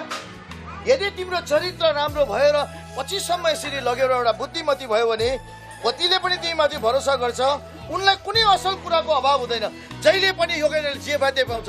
अनि गएर के भन्छ मेरो बुढी कति लक्षणकी छ, 32 गुणले भरेकी छिन्, जहिले पनि मेरो हात खाली हुँदैन यार। कसरी बुढीले कहाँबाट चेपेर पैसा राख्छ, जहिले पनि मलाई टानाटानी परेको बेला फुत्त निकालेर दिन्छे हो। मैले जे मागे सट्टै दिन्छ। मेरो घरवाला कस्तो चलाएको छ, मेरो दाजुभाइ इष्टमित्र समझ। यस्तो बुढी पाउनु त आहा साँच्चीकै गैँडा कोटमा गैँडा खोजे जस्तो हुन्छ। सुन्नुहोस् अनि के लेख्छ तिनले ऊन र सुनपाट, तिनले आफ्नो जीवनकालभरि नै उनको भलो गर्छिन्, कुभलो होइन। तिनले ऊन र सुनपाट चुनेर आफ्ना हातहरूले उत्सुकता साथ काम गर्छिन्। व्यापारी जहाजहरूले जस्तै तिनले टाढाबाट भोजन ल्याउँछिन्। तिनी राति नै उठ्छिन्, आफ्नो परिवारको लागि भोजनको इन्तजाम गर्छिन्, आफ्नी दासी छिटीहरूलाई आफ्नो भाग दिन्छिन्। भने चाहिँ राम्रो चरित्र स्त्री अल्छे भएर 9 बजेसम्म सुत्दैन रहेछ। बिहानै उठ्दो रहेछ, घरको खाना दाना हेर्दो रहेछ, देखभाल गर्दो रहेछ, यताको व्यापारको खाना ल्याएर यताको चिज उता लाँदो रहेछ, उताको चिज ल्याएर केही पैसा कमाउँदो रहेछ, केही पैसा हुँदो रहेछ। यो चरित्र यो बाइबलले लेखेको हामी यस्तो हुनुपर्छ। अनि नत्र भने संसारको स्थिति हो भने बुढाले ल्याएको कमाएको 1000 छ भने 2000 खर्च गरिदिन्छ। 1000 त ऋण लाग्छ अनि बिचरा बुढा ऋण तिर्दा तिर्दा हुन्छ। र त्यस्तो नहोस्। यो परमेश्वरले चाहेको हो। माथि पनि लेखेछ उच्च चरित्र भएकी पत्नी कस्तो परमेश्वरले रुचाउनुहुन्छ। त्यही कारण करुणाले यो कुरो सिकोस्। किनकि फर्स्ट एन्ड लास्ट आज करुणाले सुन्छ, भोलिदेखि त फेरि सुनाउने मौका पनि पाउँदैन। त्यही कारणले आज अल्छी लाग्यो भने सुनाउनु पर्छ। किनभने आमा बाउले यसरी आशिष दिँदैन। आमा बाउले उसलाई राखेर 1 घन्टा राखेर यसो गर, यसरी कमा, यसरी खाना बना, बुढालाई यसो गर, तातो चिया दे, यो दे के भन्दैन। र प्रभुले यसरी मान्छेलाई सिकाउँछ। र यो सिक्नुपर्छ। एउटा कहाँ जाँदैछ ऊ घरमा अनि भन्छ खुबै सोच विचार गरेर तिनले एउटा खेत किन्छन् र आफ्नो कमाइले तिनी दागबारी लाउँछिन्। तिनले आफ्नो काम फुर्तीसँग गर्छिन्। आफ्नो कामको लागि तिनका पाखुराहरू बलिया छन्। तिनले आफ्नो कारोबार लाभदायक भएको देख्छिन् र तिनको बत्ती राति निप्दैन। म्हणजे रातभरि दिनभरि पनि ऊ के गर्दैछ आफ्नो परिवारको लागि काम गर्दो रहेछ। तिनले आफ्नो हातमा चर्खाको डन्डा लिन्छन् र आफ्नो औँलाले पिउरी पक्रिन्छन्। तिनीहरूले गरिबहरूलाई आफ्नो मुट्ठी खोल्छिन्। आफ्नो हात दिनहरूका लागि बढाउँछिन्। हिउँ पर्दा आफ्नो परिवारको निम्ति तिनी डराउँदैनन् किनभने तिनले सबै सिन्दुरे रङको वस्त्र पहिरेकी हुन्छ। ठन्डा आउँदा लजाउँदैनन्, डराउँदैनन्। बर्खा आउँदा डराउँदैनन् किनकि घर परिवारको लागि लुगा फाटा, कम्बल, सिरक ओढ्ने, ओछ्याउने, दाना पानी, खाना सब कुरो उसले बन्दोबस्त गरेर यो एउटा चरित्र स्त्रीको एउटा स्वभाव हो। र पुरै मेकअप गरेर बस्ने दल खोज्छ। केटीले पनि त्यस्तै केटा खोज्छ, सधैँ पार्टीमा जाने र डिस्को नाच्ने। तर त्यस्तो प्रभुले चाहँदैन रहेछ। प्रभुले एउटा चरित्र स्त्री, घरको देखभाल गर्ने, आफ्नो श्रीमानको अधीनमा बस्ने त्यस्तो चाहँदैन। हेर्नुहोस् पढ्दैछु। तिनले आफ्नो खाटको लागि ओढ्ने ओछ्याउने बनाउँछिन्। तिनले मलमल र वैजनिक कपडाले पहिरेकी हुन्छन्। सुन्यौ करुणा, जति योगेन्द्रले जोडेछ त्यति नै भयो भने त फेरि बर्बाद भयो। तिमीले थप्नु पर्दो रहेछ। अझै ओढ्ने ओछ्याउनेहरू ताकि कोही पाहुना पातहरू आउँदा, कोही अरू आउँदाखेरि घरमा कोही पनि कस्तो लक्षित बुहारी ल्याएछ भनेर सबैजनाले के गरोस्, यो यसो गरोस्। प्रभु यो चाहनुहुन्छ। अनि लेख्छ तिनका पति अब योगेन्द्र सहरको मूल ढोकामा सम्मानित हुन्छन् जहाँ उनके मुलुकका पाकाहरू बसेका हुन्छन्। आहा, कहीँ जाँदाखेरि योगेन्द्रको लुगा एकदम इस्त्री मारेको, चटाक चुटुक परेको जाँदा पनि बाफ्रे योगेन्द्र जहिले पनि स्मार्टको स्मार्ट कस्तो छ, कति सम्मान हुन्छ। कच्चा कुचुक लुगा लगाएको, यतै फाटेको, एउटा बटन पनि नभएको, यतै भएको मैला लुगा लगाएको के तेरो बुढीले काम गर्दैन क्या हो, अल्छीको खाएर मात्रै सुत्छ क्या हो। बुढाको के हुन्छ बेजो म्हणजे बुढाको समाजमा पनि इज्जत राख्नु कसको ठुलो हात रहेछ, श्रीमतीको। त्यही कारण श्रीमती कचकचे पनि नहोस्, मुखाले पनि नहोस्, झगडालु पनि नहोस्। न त भने बुढा मरुईमा जानु जाला, न त मानि एक कुनामा सुत्नु जाला। त्यही कारण होसियार भनेपछि श्रीमती माथि ठुलो भार रहेछ। किनभने श्रीमती प्रभुको अधीनमा बसे जस्तै श्रीमानको अधीनमा बसोस्। जसरी उसले प्रभुलाई ठुलो इज्जत गरेर आदर सत्कार गर्छ, पतिको पनि त्यसरी गरोस्। जुन आइमेले पतिको सत्कार गर्छ, आदर गर्छ, त्यसले समाजमा मेरो पतिको नाम होस् भनेर उसले ठुलो हात गर्छ। त्यही कारण एउटा लोग्ने मान्छेको उन्नतिको पछाडि एउटा आइमे मान्छेको ठुलो हात छ। हेर्नुहोस्, म फेरि पढ्दैछु। तिनले सुती कपडाका वस्त्रहरू बनाउँछिन् र ती बिक्री गर्छिन् र व्यापारीहरूलाई पटुकाहरू उपलब्ध गराउँछिन्।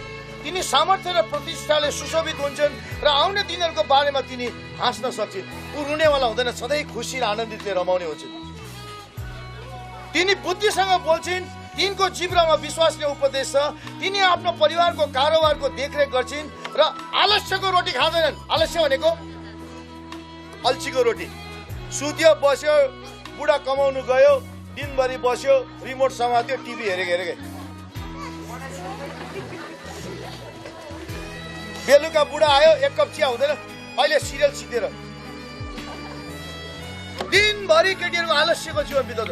कसैले फुर्तिलो काम गर्दैन, तर गरोस्। कसैको घर यति दुवैजनाको ठुलो जिम्मेवारी छ। एक दिन एउटा बुढाले एउटा बुढीलाई भनेछ, ए बुढी, तँ त कहिले पनि काम गर्दैनस्, जहिले पनि तँ त मस्तसित बस्छस्, टाउको त मैले दुखाउनु पर्छ, तैँले त के काम गर्छस्, तँलाई त मजा छ नि भनेछ। बिचारा राम्रै काम चरित्रवानको केटी है। अनि उसले के भनेछ भने, होइन बुढा, तिमीले मेरो काम नदिएको भने म पनि काम गर्छु नि, म पनि धेरै मेहनत गर्छु। के गर्छस् तैँले? दिनभरि बस्छस् होला, खान्छस् होला, यता घर जान्छस्, उता घर जान्छस्, यता कुरा गर्छस्, उता कुरा गर्छस्, अनि बेलुका टक्क म आउने बेला आउँछस् होला। होइन म काम गर्छु भने बुढीले पत्याएन छ। बुढाले एक दिन बुढा घरमा आएछ। घरमा आउँदा आँगनमा जुत्ता सुत्ता सबै छरिएको, नानीले टट्टी पिसाब गरेको, त्यतिकै। अनि भित्र गएछ, कान्छी कान्छी भन्दै गएछ। कान्छी भित्र जाँदा कोठा त बिहान सिरकहरू सिरानी जस्तो छ, त्यस्तै नमिलाएको, लुगाहरू त्यस्तै, गनाउने मोजा यतापट्टि, नानीको किताब यतापट्टि, भात जुठो भाँडा यतिकै। अनि कराछ, कान्छी कान्छी कान्छी छैन घरमा। कान्छी पल्लोटी घरमा रहेछ, बोलाएर लिएर आएछ। क्या हो तँलाई मैले हिजो भनेको थिएँ नि, तैँले केही काम गर्दै, यी हेर त सबै यो के हो। तपाईँले सधैँ यस्तो देख्नुहुन्थ्यो?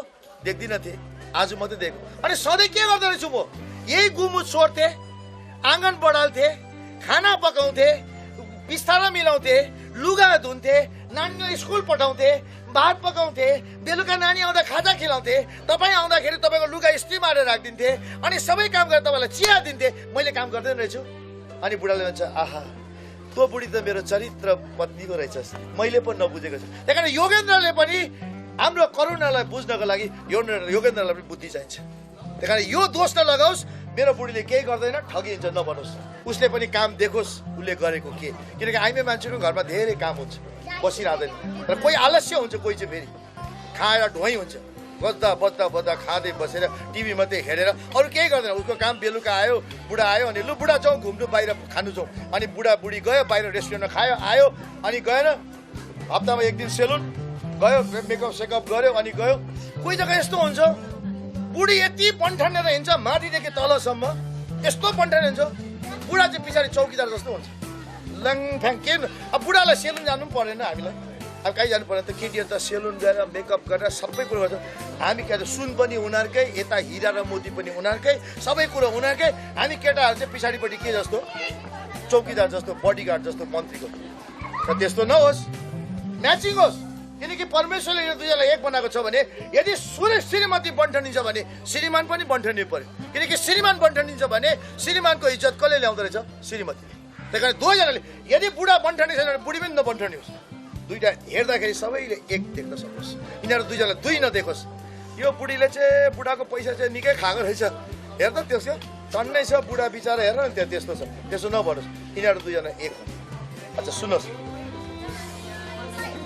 अब सुन्नुहोस् 28 मा तिनका छोरा छोरीहरू खडा भएर तिनलाई भन्छन्, तिनका पतिले पनि यसो भनेर तिनको प्रशंसा गर्छन्। धेरै स्त्रीहरूले उत्तम कुराहरू गर्छन्, तर तिनीहरू सबैलाई तिमीले जितेकी छेउ करुणा। भोलि बस्ती गएर यसको सन्तानले के भन्छ अरे भने, यो योगेन्द्रले भन्छ अरे, हेर करुणा, आज मैले धेरै आइमीहरू देखेँ, धेरै केटीहरू देखेँ, तर तिमी जस्तो चरित्र भएको केटी कहीँ देखेन। तिमीले सबैलाई जितेको छौ, हामी खुसी छौँ आज भनेर आमाले पनि, बुढाले पनि, छोराछोरीले पनि आमाको के गर्दो रहेछ? कदर गर्दो रहेछ। त्यही कारण यो कदर गर्नुको लागि आमाले काम गरेर देखाउनु पर्दो रहेछ। यदि पाउडर दलेर लाली पाली दलेर जुन सौन्दर्य भन्छ, यो भ्रमात्मक हो। कोही कालो केटी पनि गोरो हुन्छ, भोलि बिहानै हेर्नुपर्छ मुख धुँदाखेरि कालो देख्छ। र दिउँसो त पुरै पाउडरले दलेको हुन्छ, लातो र पत्तो चिन्दै चिन्दैन। यो विदेशमा पनि छाला तन्काएर भए पनि यसो गरेर यहाँ छैन। तर सुरुमा त्यही राम्रो। यो सौन्दर्य भन्ने कुरो एक दिन बितेर जान्छ, भ्रमात्मक छ। सुन्दरता उडिजाने हो, यो उडेर जान्छ। तर परमेश्वरको भय मान्ने स्त्रीको नै प्रशंसा गरिन्छ।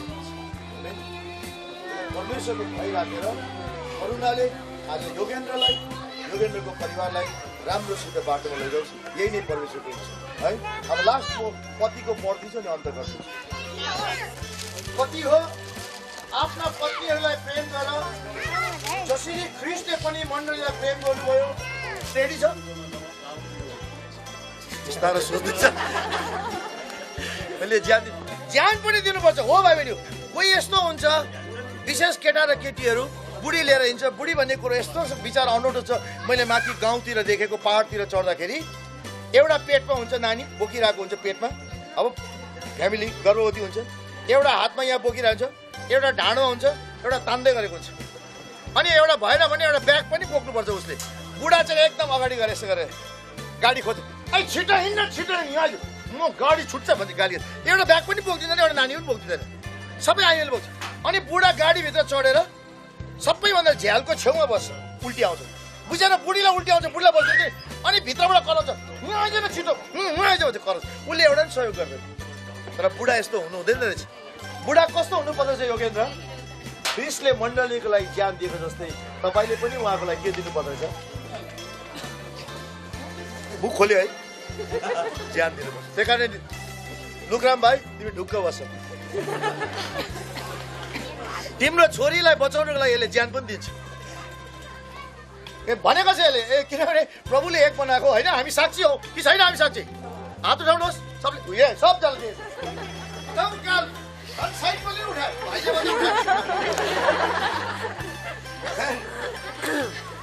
यस हेतुले कि उहाँले त्यसलाई पानीले धोएर वचनद्वारा पवित्र पार्न सकुन् र आफूले दाग र चौरी नभएको अथवा यस्ता कुनै किसिमको कुरा नभएको तेजस्वी मण्डली आफू कहाँ प्रस्तुत गर्न सकुन्, त्यो चाहिँ पवित्र र निष्कट होस् भन्ने हेतुले। त्यसकारण भन्छ 31मा, यसकारण नानी घर छोड्छ। छोडे यो नियम प्रकृतिको एउटा नियमै हो। सधैँभरि बाउसँग टाँसेर पनि बस्न सक्दैन, एक दिन छोड्नै पर्छ, यो नियम हो। त्यही कारण आमा बाबुलाई छोडेर आफ्नो स्वास्नीसँग मिलिरहन्छ, ती दुई एउटै शरीर हुनेछन्। यो एउटा गम्भीर रहस्य हो अनि यो कुरा म ख्रिस्ट र मण्डलीको सम्बन्धमा बोल्दछु। भनेपछि आज ख्रिस्ट र मण्डलीको जस्तै आज यो पति र पत्नीले एउटा रहस्य, गहिरो रहस्यको एउटा उदाहरण पेश गर्दै रहेछ। त्यही कारणले मैले यहाँसम्म म राख्छु। त्यही कारण आज यिनीहरू वैवाहिक करारमा आएका छन्। आज प्रभुको साक्षीको अगाडि बसेर यिनीहरूले करार बाँध्नेछन् र परमेश्वरलाई यिनीहरूले सहायता माग्नेछन् र यिनीहरूको वैवाहिक जीवन सबै सुरु होस् र आशिषित होस् है। र तपाईँले सुन्नुभयो प्रभुले के चाहनुहुन्छ र कसो गर्नुहुन्छ भन्ने कुरो है। र यो दुईजना परिवारले विशेष गरी यो नयाँ वर वधुहरूले परमेश्वरले बोलेको कुरोहरू सुनोस् र सधैँ ध्यान गरोस् है। त आउनुहोस् हामी यिनीहरू दुईजनालाई एकछिन बोलाउँछौँ। यहाँनिर योगेन्द्रको बुवा कहाँ हुनुहुन्छ? आज करुणालाई बिहे गर्न जाँदैछ। तपाईँले यसले बुहारी बनाएर घर ल्याउनु, तपाईँको केही आपत्ति छ? तपाईँ राजी खुसी हुनुहुन्छ? यो कुनै छैन। करुणाको बुवा लुकराम भाइ, आज करुणाले आफ्नो श्रीमानको रूपमा आज योगेन्द्रलाई आफ्नो पतिको रूपमा उसले स्वीकार्न चाहन्छ। त्यही कारण यी दुईजना पति पत्नी हुनमा तपाईँको केही दुविधा या कुनै केही छ विरोध? योगेन्द्र बाबुलाई हाम्रो योग्य जुवाई सम्झेर हामीले हाम्रो छोरी दियो। अनि के रहेछ भने एउटा दुई कुराहरू म सत्र राख्न चाहन्छु। अहिले म बल्छी पनि राखेँ जस्तै भन्ने कुरा के भने अब कहिले पनि परमेश्वरको वचनको पर्खाल नागेर गयो भने कोही गवाई सुन्नु नपरोस्। त्यसपछि घरको परिवार झै झगडा धेरै बढेर त्यसपछि अनि झगडा भएर अनि फाटो भएर डिभोर्स भयो भने शब्द कहिले सुन्न परोस् भनेर म भन्न चाहन्छु। खुसीको साथ हामीले दिएको छौँ।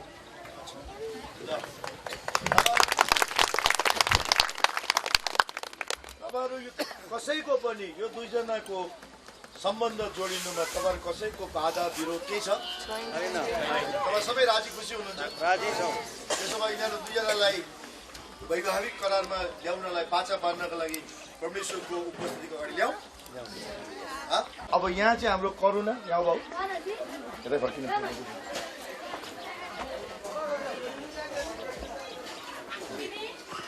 यो चाहिँ हाम्रो करुणा थापा, हाम्रो लुकराम भाइको कान्छी छोरी। आज यिनीहरू दुईजना एक हुन गइरहेको छ है। त्यसैले हामी एकछिन प्रभुलाई साक्षी राखेर यिनीहरू दुईजनाको वैवाहिक करारमा यिनीहरूलाई बाचा बाँध्न लाउँछौँ र यिनीहरू दुईजनाले बाचा बाँध्छ। त्यसपछि हामी प्रार्थना गर्छौँ अनि त्यसपछि हामी दुईजनाले सायद एकअर्काको औँठी के ल्याएको होला होइन, यिनीहरूले आदान प्रदान गर्दै कहाँ ल्याएको छ। योगेन्द्र, करुणालाई तिमी श्रीमती बनाउनमा तिमी राजी छौ? तिमीले उसलाई अनन्त जिन्दगीभर तिमी उसलाई सधैँ आफ्नो साथी बनाएर राख्नेछौ?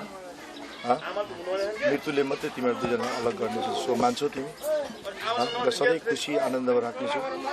प्रभुलाई साक्षी राखेर आज तिमीले उसलाई श्रीमती कबुल गर्दैछौ, राजी छौ।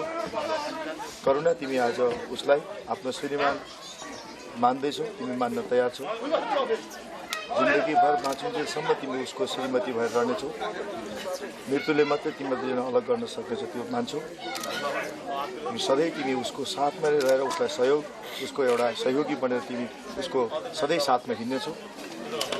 यिनीहरू दुवैजनाले स्वीकारेका छन् है, सायद तपाईँले आवाज सुन्नु भएन होला, तर यिनीहरू दुवैजनाले स्वीकारेका छन् कि हामी दुईजनाले एकअर्कालाई स्वीकार्छौँ र मृत्युसम्म पनि हामी दुईजना एक भएर रहनेछौँ र सधैँ सधैँ नै मैले अगाडि बढाउन सकौँ भनेर परमेश्वरसँग बिन्ती गर्ने र योगेन्द्रको सम्झना र परमेश्वरको साक्षी र हामी सबैको साक्षीको एउटा चिन्ह हुन्छ। सो स्वीकार्छौ तिमी? योगेन्द्रले यो तिम्रो अनुपस्थितिमा आज हाम्रो करुणाले दिएको एउटा चिन्हको रूपमा हो। यो औँठी होइन, यो करुणा तिम्रो साथमा छ। तिमी सँगसँगै हातमा लिएर एक भएर हातमा हात मिलाएर तिमीसँग हिँड्दैछ।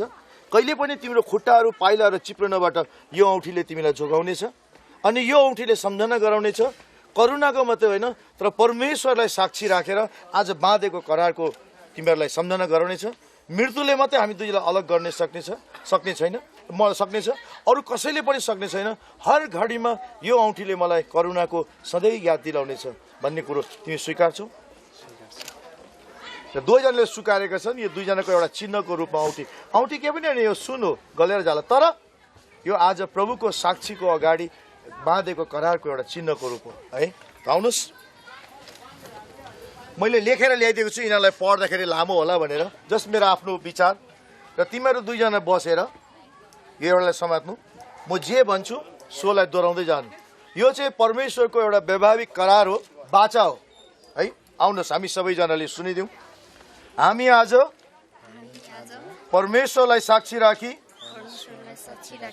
परमेश्वरको वेदी अघि उभिएर यो बाचा बाँध्दछौँ कि आज उपरान्त हामी एक भएर एक अर्कालाई प्रेमको बन्धनले बाँधी बस्नेछौँ। हरेक पलमा, चाहे दुःखमा होस् या सुखमा, चाहे रोगमा होस् या आरोग्यतामा, चाहे प्रशस्ततामा होस् या गरिबीमा, हामी सधैँ नै परमेश्वरको बन्धनले प्रेममा एक भएर नै बस्नेछौँ। परमेश्वरको वचनलाई सिरोपर गरी यो पवित्र बन्धनलाई सम्हाली राख्नेछौँ। अब उसो मृत्युले मात्र हामी दुईलाई अलग गर्न सक्ने छ भनी यो बाचा बाँध्दछौँ। आमेन। परमेश्वरले तिमीलाई आशिष दिउन्। ल योगेन्द्र, उसलाई यो औँठी लगाइदेऊ। आजदेखि तिमी मेरो भयो, सधैँभरि तिमी मसँग रहनेछौ भन्नु। खै बोले न त, तिमीले पनि लगाइदेऊ उसलाई। तिमी मेरो भयो, सधैँभरि तिमी मसँग रहनेछौ।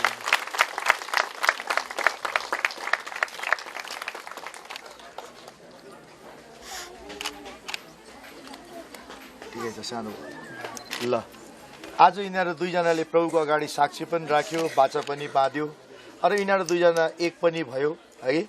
अब म यिनीहरूको लागि म प्रार्थना गरिदिन्छु ताकि परमेश्वरले यिनीहरूको आयुमा सधैँ नै आशिष दिउन् र यिनीहरूको वैवाहिक जीवनमा सधैँ नै परमेश्वरले फल्दै फुल्दै यिनीहरूलाई सधैँ अगाडि बढाउन्। आउनुहोस् एकछिन शिर झुकाउँ। प्यारो परमेश्वर बुवा, आज तपाईँको अगाडि यसरी युगौँ युगौँदेखि अघिदेखिको तपाईँको योजनामा आज हामी पनि सामेल हुन पाएकोमा र तपाईँले आज यी दुईजना वरवधुलाई एक बनाउनु भएको यो समय घडीमा प्रभु हामी पनि उपस्थित हुन पाएकोमा हामी आफै पनि तपाईँलाई धन्यवाद दिँदछौँ र धन्यवादी ठान्दछौँ प्रभु। र आज यो वरवधुहरू प्रभु तपाईँले एक बनाउनु भएको छ र हामी यही प्रार्थना गर्छौँ प्रभु, अनन्त अनन्तसम्म पनि प्रभु यिनीहरू सधैँ नै एक रहन्। यिनीहरूको विचार, यिनीहरूको सोच, यिनीहरूको तन मन सब कुछ एक होस् प्रभु। यिनीहरू दुईजनाले कहिले पनि यो मेरो र तेरो नभनोस्, तर यिनीहरू दुईजनाले हाम्रो भन्ने शब्द निक्लेको होस् प्रभु। यिनीहरू दुईजना अब एक उपरान्त एक भएर तपाईँको इच्छालाई पुरा गरौँ प्रभु। यिनीहरू फल्दै फुल्दै तपाईँका सृष्टिका योजनाहरूलाई यिनीहरूले पनि तपाईँलाई सहायता गरौँ, यिनीहरूले मद्दत गरौँ प्रभु। र सधैँ यिनीहरूको वैवाहिक जीवनमा तपाईँको आशिष रहन् प्रभु। आज जुन यिनीहरूले वैवाहिक करारहरू बाँधेका छन् प्रभु, तपाईँलाई साक्षी राखेर र हामी पनि यसका साक्षी छौँ प्रभु। यो जुन बाचा बाँधेका छन् हामीलाई मृत्युले मात्रै अलग गर्न सक्नेछ भन्ने कुरो, न त अरू कुनै कुरोले पनि हामीलाई अलग गर्न सक्ने छैन भनेर आज तपाईँलाई साक्षी राखेर यो बाँधेको बाचा हामीले पनि सुनेका छौँ, तपाईँले पनि सुन्नुभएको छ प्रभु। यो बाचा सधैँ नै स्थापित होस्, तपाईँले यिनीहरूलाई मद्दत गर्नुहोस् पिता। यिनीहरू आजको दिनदेखि एउटा नयाँ जीवन यिनीहरूले सुरु गर्न गइरहेको छ प्रभु। न त कहिले यिनीहरूले सोचेका थिए प्रभु, तर आज यिनीहरूले देख्न सके र यिनीहरू अरू अनुभव गर्न यिनीहरू अगाडि बढिरहेका छन् प्रभु। यिनीहरूलाई हर घडीमा तपाईँले रक्षा दिउन्, ज्ञान बुद्धि र समझ दिउन्, तपाईँकै प्रभु आत्माले यिनीहरू डोरिन सकुन् प्रभु। यिनीहरूले प्रभु श्रीमानलाई होइन, श्रीमतीलाई होइन, तर परमेश्वरलाई मैले खुसी राखेको हौँ र परमेश्वरको अधीनमा हामी बसेका हौँ भन्ने कुरो यिनीहरू दुवैजनालाई थाहा होस् पिता। एउटाले अर्कोलाई सधैँ नै प्रभु आत्मा सम्मान गरोस्, एउटालाई इज्जत गरोस्, भरोसा गरोस् र यो एउटा विश्वासमा यिनीहरू सधैँ नै प्रभु अडिन रहन सकोस् प्रभु। तपाईँलाई हामी धन्यवाद दिन्छौँ प्रभु यो समय दिनुभएकोमा, र यिनीहरूको जीवनमा सधैँ आशिषले तपाईँले भरपुरी गरिदिनुहोस् र सधैँ फल्दै फुल्दै प्रभु तपाईँकै स्वर्गीय इच्छालाई यिनीहरूले पुरा गरून् प्रभु। र आउँदो दिनहरूमा सबैले भन्न सकुन् प्रभु कि यिनीहरू परमेश्वरका जन हुन् भनेर प्रभु। तपाईँलाई हामी धन्यवाद दिन्छौँ सबै कुरोको लागि प्रभु यीशु मसीहको नाममा। तिमीहरूको पिँढी आजमा सिद्धिँदैन, अब सुरु भयो। भोलि पछि गएर तिमीहरूको नाति पनातिहरू निस्किएला अनि उनीहरूले भनेछन् हामी योगेन्द्र बाजे र करुणा बोजूको सन्तान हो भनेर भन्ने आउनेछन्। त्यही कारण तिमीहरूलाई प्रभुले सधैँ आशिष दिउन्, फल्दै फुल्दै जाउन् है। र बधाई छ र परमेश्वरले दिनुभएको अधिकार अनुसार आजदेखि तिमीहरू दुईजनालाई म श्रीमान श्रीमती घोषणा गर्दछु। र यिनीहरू दुईजना आजदेखि योगेन्द्र तामाङले आजदेखि हाम्रो करुणा थापालाई करुणा तामाङ बनाएर आफ्नो श्रीमान श्रीमती घोषणा गरेका छन् है। र प्रभुले यिनीहरूलाई सधैँ आशिष दिउन्। र सबैभन्दा ठुलो आशिष म दिन्छु, खै पेन ल्याउँदा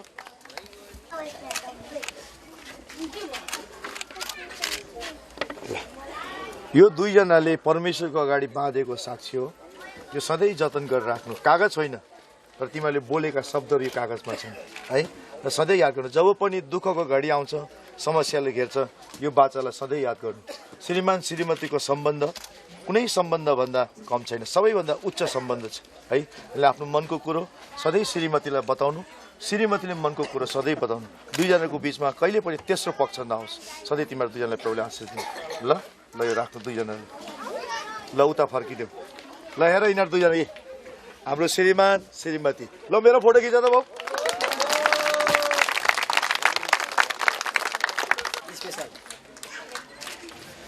अनि राजेश हमलले नि यति फोटो पाउँदैन। यिनीहरूलाई बधाई दिनु। ल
यसोमा जीवन सजाऊ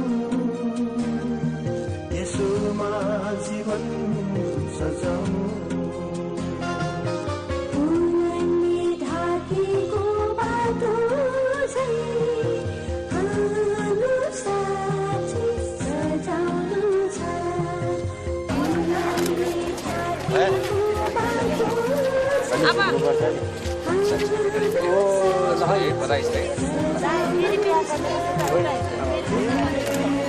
यसुको जीवन आत्मा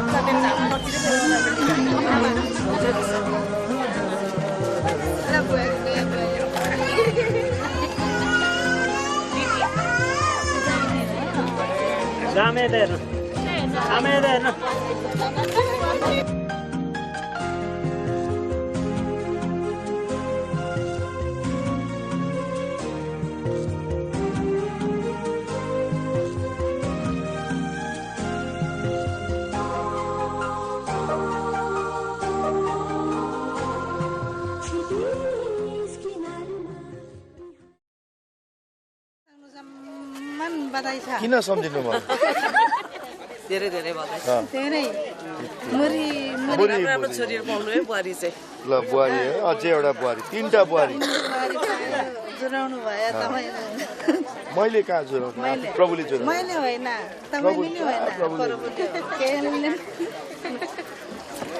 आइन्दामा पनि हृदयभित्र नबिर्सिनुला ए कहाँ बेसिने एउटा छोरीको अझै गर्नु बाँकी छ नि अनि हाम्रै हो नि गर्दिन भने नि त अहिले पछि गर्ने अरे नि त पछि गर्ने अरे नि त नभए त अहिले यहीँ खोजेर यहीँ गरिदिने माने भने त अहिले नि बाख्रो भएपछि त कहाँ बाख्रो भएपछि उनीहरूले चाहिँ पहिले चिनिहाल्छ नि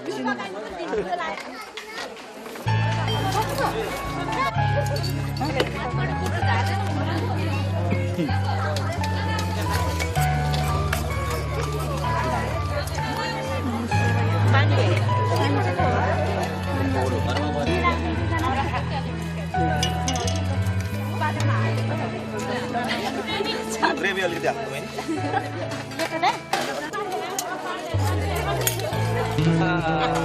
कतिवटा हो छोराहरू दुईटा दुईटा एउटा नानी एउटा बाबु नानी बाबु उता बस्छ है ओइ यता बस्छु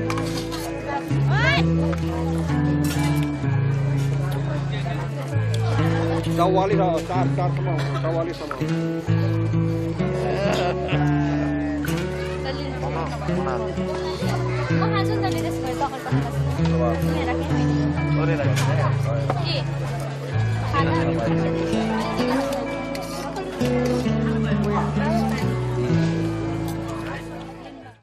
अधिकार हुने लिएर आउने भने कहाँ त्यसै आउँछ दुलैको त्यही त अगाडि अब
भनेको त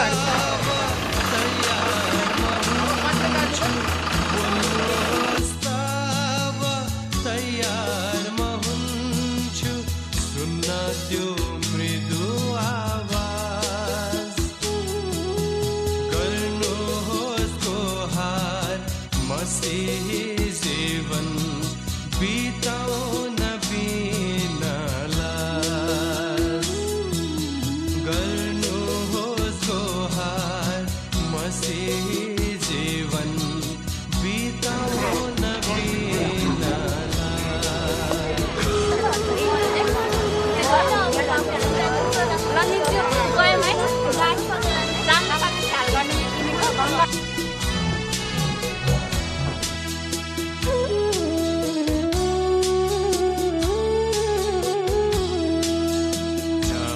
चाहन्छु प्रभु हिँड्न बाटोमा तपाईँको दिन प्रतिदिन